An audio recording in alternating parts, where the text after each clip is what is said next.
Hello student. Good morning good morning good morning. कैसे आप सभी? आई होप आप सभी बहुत ही अच्छे होंगे। और अब तक हम लोग 3 लेक्चर का स्टडी कर चुके हैं और तीनों लेक्चर में अभी तक हम लोग सिर्फ किसी भौतिक राशि की बीमा कैसे लिखी जाती है इसका स्टडी कर रहे थे। यानी अब तक हम लोग लेक्चर 1, लेक्चर 2 और लेक्चर 3 तीनों में ये सीखने की कोशिश की कि किसी भौतिक राशि की बीमा और बीमीय सूत्र को हम लोग कैसे ज्ञात करेंगे। लेकिन आज बीमीय सूत्र के अनुप्रयोग से संबंधित टॉपिक का चर्चा होगा, उसके बारे में हम लोग स्टडी करेंगे। यानी आज का टॉपिक है मात्रक के संख्यात्मक मान को एक पद्धति से दूसरे पद्धति में बदलना। आज किस टॉपिक का चर्चा करेंगे? मात्रक के संख्यात्मक मान को एक पद्धति से दूसरे पद्धति में बदलना। जैसे कहेगा कि बल के SI मात्रक न्यूटन है, इसको सीजीएस मात्रक डायल में बदले, तो उसको हम लोग आज सीखेंगे कि कैसे बदलना है। To convert numerical value of unit from one system to another system. तो अगर आपको किसी भी राशि के मात्रक को, किसी भी भौतिक राशि के मात्रक को एक पद्धति से दूसरे पद्धति में बदलना है और आपको उस भौतिक राशि का विमीय सूत्र आता है, तो उस मात्रक के संख्यात्मक मान को एक पद्धति से दूसरे पद्धति में हम लोग बदल सकते हैं। ठीक है, लेकिन इसके लिए हम लोग एक सूत्र का यूज करेंगे, एक फॉर्मूला यूज करेंगे।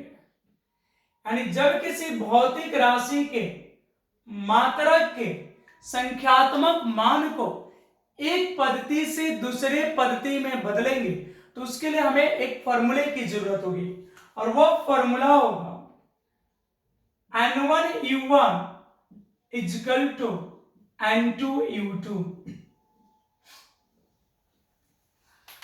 क्या फॉर्मूला होगा? N1U1 equal to N2U2। ये किस फॉर्मूले से आया है? तो किसी भौतिक राशि की माप क्या होती है? M equal to N।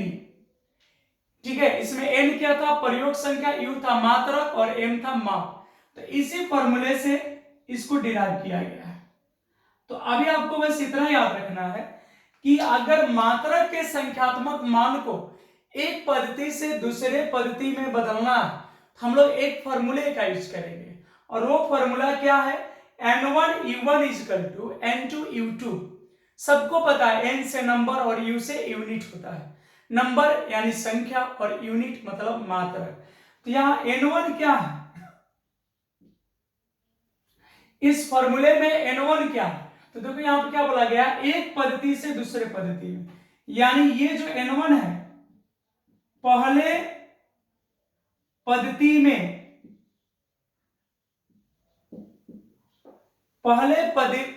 में संख्यात्मक मान। ये N1 क्या है? पहले पद्धति में संख्यात्मक मान। ठीक है, और अगर वही हम पूछे कि N2 क्या है, तो N2 हो जाएगा दूसरे पद्धति में संख्यात्मक मान। दूसरे पद्धति में संख्यात्मक मान। ठीक है, तो N1 N2 जो है ये संख्यात्मक मान है। N1 जो है पहले पद्धति में संख्यात्मक मान है और N2 जो है दूसरे पद्धति में संख्यात्मक मान है। U1 क्या है? तो U1 जो है पहले पद्धति, U1 क्या है? पहले पद्धति में मात्रक। आपका जो U1 है, U1 क्या है?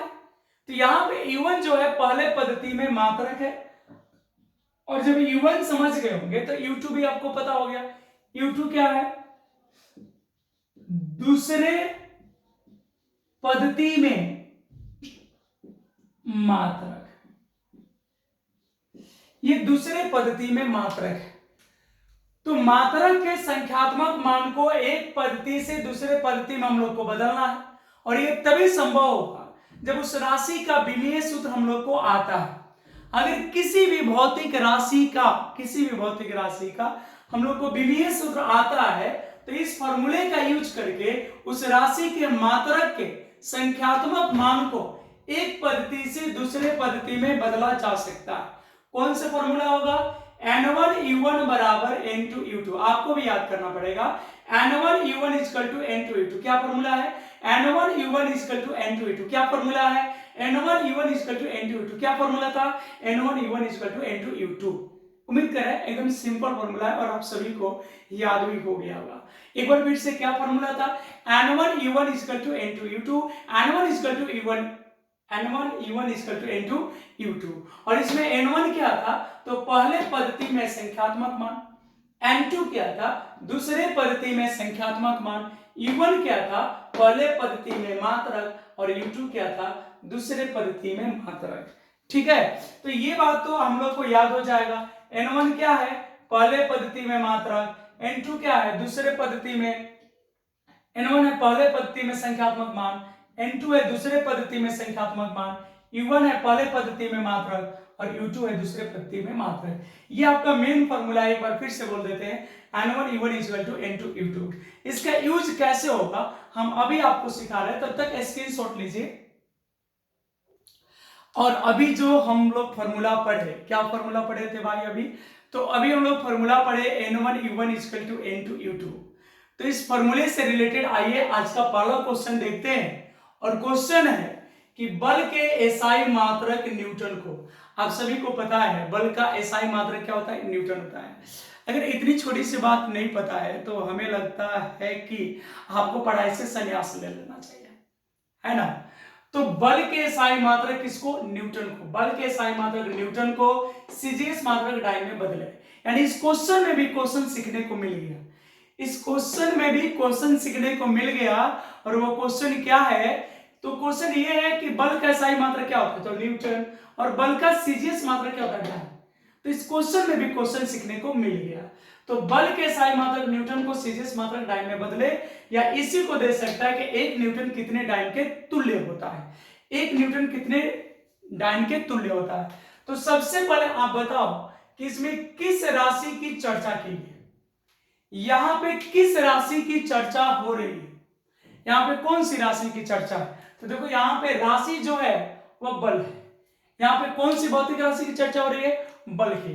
तो सबसे पहले हम क्या करेंगे ना, इस टाइप का जब भी क्वेश्चन मिलेगा तो आप जो राशि दिया रहेगा उस राशि का विमीय सूत्र लिख लीजिएगा। अब बल का विमीय सूत्र बताइए, सबको पता होगा। अगर आप लेक्चर 1, लेक्चर 2 और लेक्चर 3 देखे होंगे, या आप आईएससी अगर थोड़े भी इत्मीनान से पढ़े होंगे, तो बल का विमीय सूत्र हमें उम्मीद है कि आप सबको आता होगा। और क्या होता है? और अगर ये भी नहीं आता है तो फिर कुछ नहीं। आइए देखते हैं। इसकी विमीय सूत्र होती है mLt⁻²। ठीक है, और देखो यही है आपका यहां जो हम लोग फॉर्मूला पढ़े थे ना, फॉर्मूला था N1U1 इक्वल टू N2U2। तो ये जो 1 है ना, ये N1 है, और ये जो न्यूटन है ना, ये U1 है। और यहाँ पे N2 का मान आपको बताना है, और U2 जो है डाइन है। कंपेयर कर लो इस फॉर्मूले से। तो यहाँ पे N1 क्या है? तो N1 के जगह यहाँ पे 1 है। ठीक है, और U1 जो है ना, U1 क्या है? तो U1 जो है न्यूटन है। U1 क्या है भाई? न्यूटन। तो न्यूटन तो एसआई है, बल का एसआई मात्रक न्यूटन है। तो अगर विमीय सूत्र से हम एसआई मात्रक लिखे तो द्रव्यमान का एसआई मात्रक क्या होता है? केजी। द्रव्यमान का एसआई मात्रक केजी, लंबाई का मीटर, और समय का सेकंड, तो पर सेकंड स्क्वायर। और यहां पे N2 का मान आपको बताना है, क्योंकि N2U2 में यहां पे N2 गायब है, तो ये आपको N2 बताना है। और U2 जो दिया, ये भी दिया हुआ डाइन। ये वो डाइन नहीं है जो गांव में प्रचलित है। लोग एक गांव में अंधविश्वास चलता है कि फलना का बेटा को फलना डाइन ने मार दिया।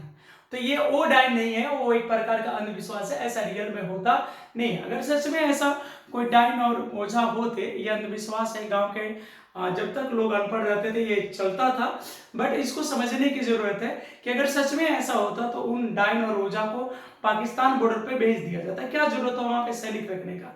तो अगर आपके सामने भी कोई ऐसा बोलता है तो उसका आप विरोध कीजिए, ठीक है। डाइन क्या है तो सीजीएस मात्रक है। अब एक यहां से सीजीएस लिख लो, तो द्रव्यमान का सीजीएस होता है ग्राम, लंबाई का सीजीएस होता है सेंटीमीटर, और समय का होता है सेकेंड। अब आते हैं अपने फॉर्मूले पे। तो चूंकि होता है N2U2 इक्वल टू N1U1। अरे पहले इसको लिखे या इसको लिखो कोई फर्क नहीं पड़ता, क्योंकि हमको N2 का मान चाहिए, तो हमने N2 को पहले लिख लिया। तो N2 इक्वल टू हो जाएगा N1 U1 अपॉन क्या हो जाएगा U2 हो जाएगा, बोलो। अब यहाँ पे N2 इक्वल टू हो गया N1 की जगह बोलो 1, U1 की जगह बोलो यहाँ पे क्या हो जाएगा kg, और अपॉन U2 है यहाँ kg के बटा में क्या हो जाएगा ग्राम, बोलो मीटर अपॉन सेंटीमीटर, और फिर यहां हो गया second by second whole power -2, यही ना, बोलिए यहां पर ठीक है, स्पष्ट है। तो ये जो सेकेंड बाय सेकेंड है ये तो कैंसिल हो जाएगा, ये तो ऐसे भी कट गया। अब यहां पे देखते हैं तो आ गया N2 इक्वल टू 1, और 1 केजी में कितना ग्राम होता है 1000 ग्राम होता है। 1 केजी में कितना ग्राम होता है 1000 यानी 10 के पावर 3। 1 मीटर में कितना सेंटीमीटर होता है 100 यानी 10 के पावर 2, और यहां बच गया 1 के पावर कुछ भी करोगे तो 1 ही होता है, यहां gram gram centimetre centimetre cancel. तो N2 इक्वल टू हो गया 1 into 10 to the power 3 into 10 to the power 2, ये हो गया 10 टू द पावर 5। तो N2 का मान तो निकल गया, सो आप लिख दोगे, यानी आप इसको याद रखिए, 1 न्यूटन इक्वल टू जो होता है वह 10 के पावर 5 डाइन होता है। 1 न्यूटन बराबर क्या होता है 10 के पावर 5 डाइन। तो अगर कहीं आपको प्रॉब्लम हुआ होगा तो वीडियो को रिवर्स करके बैक करके एक बार फिर से सुनिएगा, आराम से समझ में आ जाएगा। अब मान लो यहां पर कोई पूछ देता कि 5 न्यूटन बराबर कितना होता है, तो 5 न्यूटन बराबर होगा 5 गुने 10 के पावर 5 डाइन, ठीक है। तो अब 1 न्यूटन इतना है तो 5 न्यूटन में तो पता चल ही जाएगा। अब कोई कहता है कि 7 न्यूटन इक्वल टू कितना डाइन, तो 7 into 10 to the power 5 dyne. कोई प्रॉब्लम है बोलिए, यहां तक स्पष्ट है। अब इसी पे उल्टा कर देते हैं हम, तो उल्टा करोगे इसको मिटा देते हैं। अब मान लो यही कहता है कि डाइन को किस में बदले न्यूटन में बदले। क्वेश्चन ये भी हो सकता था कि डाइन को न्यूटन में बदले, तो डाइन को न्यूटन में कैसे बदलेंगे। तो मान लो अगर हम लोग का क्वेश्चन ये होता कि एक डाइन, क्या क्वेश्चन होता भाई, क्वेश्चन ये होता अगर कि एक डाइन कितने न्यूटन के बराबर होगा, तो कैसे बनाते हम, तो हम लिखते हैं यहां पे सिंस 10 के power 5 dyne equal to 1 newton. अभी जस्ट पढ़े हम यहाँ पे, इसको पहले लिख दिए इसको बाद में, मतलब आरएचएस को पहले ले लिए। तो एक डाइन बराबर एकिक नियम सबको आता है, तो 1 बाई 10 के पावर कितना हो जाएगा 5 न्यूटन, यानी आपका आ गया एक डाइन इक्वल टू, इसको ऊपर लेके चले जाओ तो 10 के पावर -5 क्या न्यूटन। तो एक डाइन इक्वल टू कितना न्यूटन होता है 10 के पावर -5। एक डाइन बराबर कितना न्यूटन होता है 10 के पावर -5। तो इसको आप एकदम अच्छे से याद रखना है कि एक न्यूटन इक्वल टू 10 के पावर 5 डाइन, और एक डाइन बराबर इतना, ठीक है। और इसको आप स्क्रीनशॉट या वीडियो को पॉज कर करके लिख लीजिए, जल्दी से अगर स्क्रीनशॉट करना चाहते हैं तो आप कर सकते हैं। अब मान लो ये कोई पूछ देता कि आप बताओ 5 डाइन इक्वल टू कितना न्यूटन, 5 डाइन कितने न्यूटन बराबर, तो 5 गुने 10 के पावर -5 और यहाँ लिख देंगे न्यूटन। तो बात तो समझ गए होंगे आप। तो इसी तरह से आप इस क्वेश्चन को आगे करके समझिएगा, ठीक है। तो अब हम लोग देखते हैं अगला क्वेश्चन इसी टाइप का, ठीक है। मान लो यहाँ पर क्वेश्चन है कि कार्य या ऊर्जा, क्योंकि दोनों का विमीय सूत्र समान होता है और कार्य करने की जो क्षमता होती है उसी को ऊर्जा कहते हैं। तो क्वेश्चन है कार्य या ऊर्जा के एसआई मात्रक जूल को सीजीएस मात्रक अर्ग में बदले। कार्य के एसआई मात्रक जूल को सीजीएस मात्रक अर्ग में बदले। यह क्वेश्चन में भी क्वेश्चन है, कोई पूछ दे कार्य और ऊर्जा का एसआई मात्रक क्या होता है, तो जूल, और कार्य और ऊर्जा का सीजीएस मात्रक क्या होता है, अर्ग। यानी इसी क्वेश्चन को ऐसे भी पूछ सकता है कि 1 जूल बराबर कितना। तो आप बताइए सबसे पहले हम क्या करेंगे, तो यहाँ पे जो भौतिक राशि दी हुई है ना, सबसे पहले इसके मात्रक को लिख लिया, सॉरी विमीय सूत्र को लिखा जाता है। तो यहाँ भौतिक राशि क्या है, कार्य है, दूसरी भौतिक राशि क्या है, ऊर्जा, और ये दोनों का विमीय सूत्र होता है भाई ml² T⁻²। ठीक है, अब जो दिया है, तो दिया क्या है, n1 का मान है 1, या n1 का मान 1 है, या n2 का मान नहीं पता है, मतलब उसको निकालना है। E1 क्या है भाई, तो E1 जूल है, कार्य का एसआई मात्रक होता है जूल, इसको कभी मत जाना भूल। ठीक है, और जूल जो है ना भाई ये एसआई।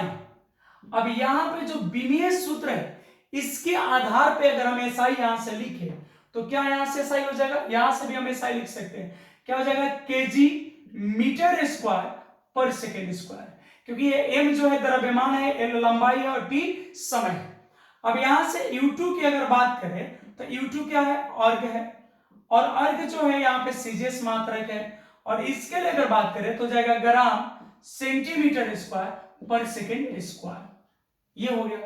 अब कुछ नहीं करना है ना, फॉर्मूला यूज कर लेना है, N2 = N1 U1 upon U2, यही फॉर्मूला होगा ना, N2 U2 = N1 U1। ठीक है, अब N2 = क्या हो जाएगा, तो N2 = हो जाएगा N1 की वैल्यू है 1, और जो U1 है ना यहाँ पे हो जाएगा kg। ठीक है जी, अब बाई ग्राम, फिर इधर हो जाएगा मीटर, ओ बटा में हो जाएगा सेंटीमीटर, पूरा का होल स्क्वायर, फिर हो जाएगा सेकंड बाय सेकंड और टोटल का होल स्क्वायर। तो ये तो सेकंड बाय सेकंड ऐसे कट गया। अब आते हैं इसमें, सबको पता है क्या, N2 = 1, 1 केजी में कितना ग्राम होता है, 1000 ग्राम होता है। अब बाई ग्राम है ना आराम, इस क्वेश्चन में है ना आराम। अब देखो मीटर 100 सेंटीमीटर होता है, अब बाई सेंटीमीटर पूरा का होल स्क्वायर इंटू 1, क्योंकि 1 का कुछ भी स्क्वायर करोगे ना तो 1 ही होता है। अब यहाँ ग्राम ग्राम सेंटीमीटर सेंटीमीटर कट गया, तो N2 = क्या हो गया, तो N2 = हो गया 1 × 10⁻³ और इसके स्क्वायर का स्क्वायर है तो 10⁴, मतलब 10⁷। यानी आपका फाइनल आंसर जो हुआ वह ये हुआ कि 1 जूल जो है कितने अर्घ के बराबर होता है। इसको याद रखिएगा, ये ऑब्जेक्टिव में भी पूछता है, बहुत सारे ऑब्जेक्टिव एग्जाम में पूछता है ये कि 1 जूल कितने अर्घ के बराबर होता है, तो 10⁻7। तो अगर 1 जूल 10⁻7 है तो एक अर्घ कितने जूल के बराबर होगा, तो एक अर्घ हो जाएगा 1 × 10⁻7 जूल के। ठीक है, 1 जूल कितने अर्घ के बराबर होता है, 10⁻7। 1 जूल इसको कितना अर्घ, 10⁻7, और एक अर्घ बराबर कितना जूल, 1 × 10⁻7। इसको इधर ला देना, बटा में आ जाएगा। ठीक है, जल्दी से स्क्रीनशॉट लो, और उम्मीद करें आपको समझ में आ गया होगा। स्क्रीनशॉट लीजिए, हो गया स्क्रीनशॉट। तो अब तक जो हम लोग पढ़े, यानी ये जो संबंध पढ़े कि 1 जूल बराबर 10⁻7 अर्घ, या एक अर्घ बराबर 1 × 10⁻7 जूल, तो इससे रिलेटेड एकदम सिंपल सा क्वेश्चन आपको दे सकता है। लेकिन बात ऐसा है कि बाद में कंफ्यूजन बन जाता है। जैसे क्वेश्चन हो जाएगा कि 1 न्यूटन बराबर होता है तो 10⁻5 डाइन, 10⁻7 डाइन, 10⁻3 डाइन, 10⁻8 डाइन। तो चूंकि अभी आप जस्ट पढ़े हो इसको, तो आपको याद होगा कि 1 न्यूटन बराबर कितना डाइन होता है, 10⁻5 डाइन। लेकिन बाद में कंफ्यूजन यहां भी बनेगा, क्योंकि ये भी याद पड़ेगा इसके वजह से। अब कह रहे हैं कि निम्नलिखित में कौन सा संबंध सत्य है, 1 जूल बराबर 10⁻5 अर्घ, तो ये सही नहीं है। 1 जूल बराबर 10⁻7 अर्घ, ये तो सही है। 1 जूल बराबर 10⁻3 अर्घ, ये सही नहीं है। 1 जूल बराबर 10⁻8 अर्घ, ये भी सही नहीं है। तो ठीक है, अभी आप याद किए हो तो अभी ये आपके लिए बिल्कुल सिंपल है, और एक्चुअली सिंपल भी है, लेकिन ये क्वेश्चन भी आपको धोखा दे सकता है एग्जाम में। ठीक है, ये क्वेश्चन भी आपको धोखा एग्जाम में दे सकता है। तो जल्दी से स्क्रीनशॉट कीजिए, अगला क्वेश्चन देखते हैं। तो इसी टाइप का एक और क्वेश्चन देख लेते हैं। आइए, यहां पे क्वेश्चन है कि यदि एक लकड़ी का घनत्व, डेंसिटी, यदि एक लकड़ी का घनत्व 0.5 ग्राम पर सीसी, सीसी का मतलब समझते हैं, सीसी का मतलब है सेंटीमीटर क्यूब, यानी क्यूबिक सेंटीमीटर। सीसी का मतलब क्या है? क्यूबिक सेंटीमीटर यानी सेंटीमीटर क्यूब। तो यदि एक लकड़ी का घनत्व 0.5 ग्राम पर सीसी है तो एसआई पद्धति में मान ज्ञात करें। If density of a wood is 0.5 gram per CC then calculate its value in SI system. तो लकड़ी का घनत्व इतना दिया है और उसको एसआई पद्धति में बदलना है। तो सबसे पहली चीज की ग्राम और सेंटीमीटर क्यूब, ये दोनों तो सीजीएस है। तो चलिए सर से इसका आंसर बनाते हैं जल्दी से। पहले की यहाँ पे राशि कौन सा है? घनत्व, और घनत्व का विमेय सूत्र होता है ml के पावर -3। ठीक है, अब यहाँ पे n1 क्या दिया है? तो n1 दिया है 0.5 और n2 का मान हम लोग को बताना है, वो भी एसआई सिस्टम में।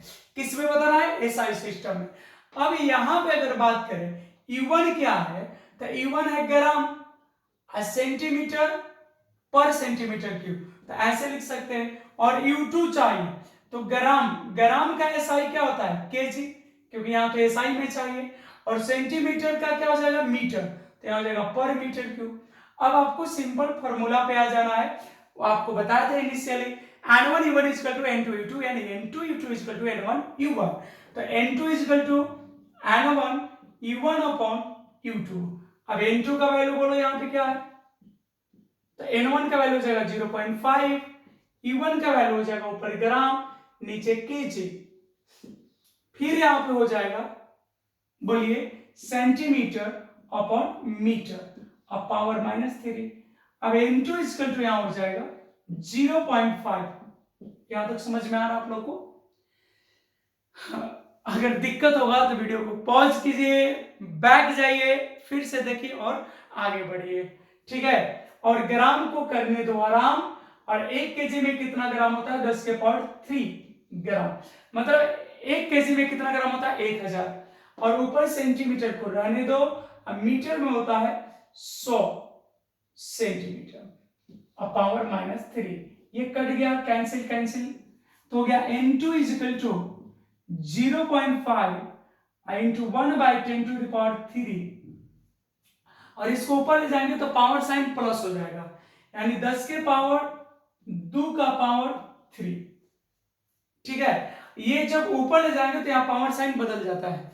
तो यहाँ पे हो गया 0.5 इंटू 10⁻³ ऊपर ले गए और यहाँ गया 10⁻⁶, मतलब 0.5 इंटू 10⁻3। ये आपका वैल्यू होगा। अब अभी भी क्वेश्चन करेंगे बट थोड़ा सा डिफरेंट, अलग टाइप का, थोड़ा सा चेंजिंग करके क्वेश्चन करेंगे।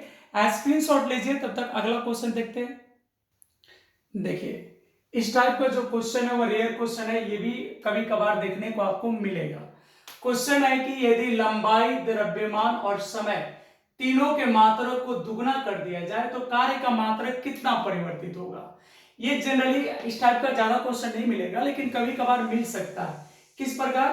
तो यदि लंबाई, द्रव्यमान और समय तीनों के मात्रक को दुगना कर दिया जाए तो कार्य का मात्रक कितना परिवर्तित होगा। तो सबसे पहले हम ये सोचेंगे कि क्या जो कार्य है, जो वर्क है, क्या लंबाई, द्रव्यमान और समय पर निर्भर करता है। तो ये पता चलेगा हमें विमीय सूत्र से। तो सबसे पहले आप बताइए कार्य का विमीय सूत्र क्या होता है। तो कार्य का विमीय सूत्र आपको लेक्चर 1 में बताए हम, कितना होता है? ml² t के पावर -2। अब ध्यान दीजिए यहाँ पे m क्या है? द्रव्यमान, l क्या है? लंबाई और t क्या है? समय। इसका मतलब है कि जो कार्य है वह द्रव्यमान, लंबाई और समय, ये तीनों राशि पे निर्भर करता है और तीनों के यहाँ मान को बदला जा रहा है। कितना किया जा रहा है?